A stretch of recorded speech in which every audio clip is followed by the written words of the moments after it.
Using contacts in Microsoft Outlook is the electronic equivalent of having a Rolodex. The biggest benefit is that you can access it from any device, anywhere. To access contacts in Outlook, click on the contacts icon in the lower left corner of the window. Your Chatfield account will show up in the left pane, and your contacts will show up in the right pane if you have any. To add a Chatfield contact, click the address book link on the right side of the ribbon.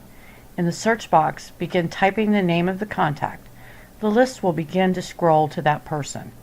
Double-click on the name of the person you want to add as a contact. This brings up their contact card.